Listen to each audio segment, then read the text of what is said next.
People often ask about the origins of 6 Mile Creek Vineyard. Our interest in winemaking really began when we were in sabbatic in England in the early 1970s.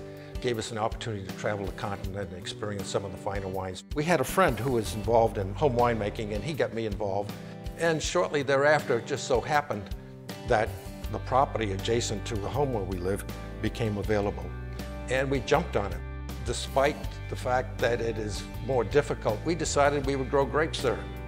And maybe it's because of adversity and the relationship between adversity and quality that some of our wines, such as the Seyval and the Vignoles, really stand out.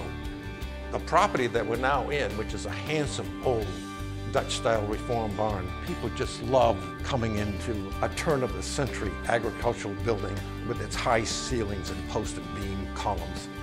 And they particularly enjoy the view from the tasting room, which overlooks this beautiful 6 Mile Creek Valley and all of the gardens and the pond that we've labored so hard over the years to create. Well, once we made the decision to move ahead, it quickly transpired into a labor of love. It took us 23 years now, and right now it's reaching its fullest expression as a wonderful site to visit, to the point where many people who come here think that this is one of the most attractive tasting rooms and one of the loveliest views among all of the Finger Lakes wineries. We're very pleased that our hard work has resulted in improvements of which not only we can be proud, but that has added to the quality of life in the town of Ithaca and in the entire community. Our wines have evolved to the point now where they rank among the best that you can find anywhere in the Finger Lakes. And we're very gratified to receive that feedback.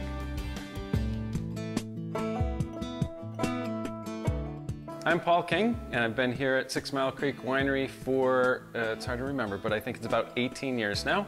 I think one of the more interesting things that I do is the distilling. And distilling is kind of fun. It's a new effort here at 6 Mile Creek Winery. A lot of people ask, why are you distilling? First of all, wine is actually an exceptional source of ethanol. It's an easy thing to do, and you get a little essence of the grape in that ethanol, depending on how many times you distill it. It's a surprisingly simple process. Ethanol will reach the vapor point at a much lower temperature than water, typically about 76.4 degrees centigrade. And as most of us know, water boils at 100.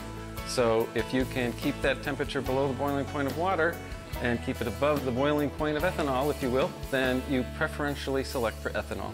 It's a pretty straightforward process, and the more times you do it, the cleaner the overall product. What we have here at 6 Mile Creek are really old-fashioned, if you will, pot stills. Been around for hundreds and hundreds of years. After we use that still in the first run, that product is now about 45% ethanol, and that goes in our smaller finishing still. And the second run, we can get the alcohol or ethanol level up to about 70%. And then in the final distillation, in the example of our vodka, we get a product that's around 87% ethanol.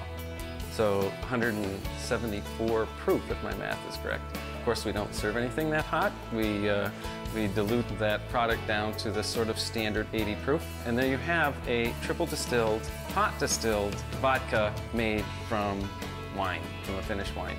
Now we make 5 products here at 6 Mile Creek when we're talking about distillation, and we try to add about a product a year. Currently we produce grappa, vodka, limoncello, orangecello, and gin. What's pretty exciting is in some years, in our little 5.5 acres, we can get 20 ton. We can get 40,000 pounds of fruit. That's pretty exciting.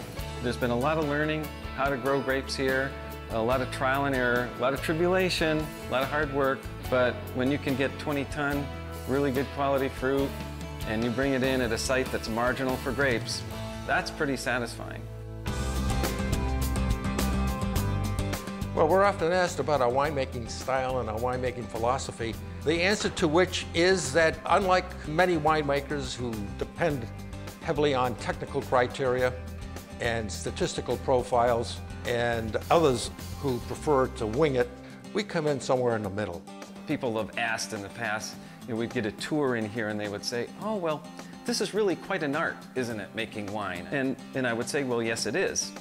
And Another tour group would come in and they'd hear me talking about a refractometer and titratable acids, and they say, this is really a science, isn't it? And I'd say, well, yes, it is. We respect the fact that lab work is very important to turning out quality wines, but we also pay very close attention to the subjective aspects.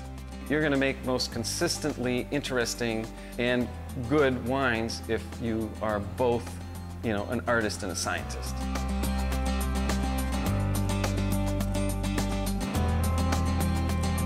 My wife, Nancy, was the first one to describe the winery as Ithaca's own winery, and over the years it certainly has evolved into Ithaca's own winery. This is a place that wine aficionados and wine consumers from Tompkins County love to call their own.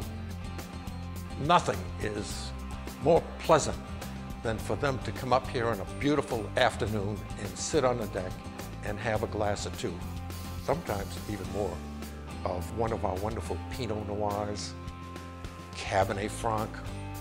Oh, the choices are endless. It's a dilemma. Which do you go for?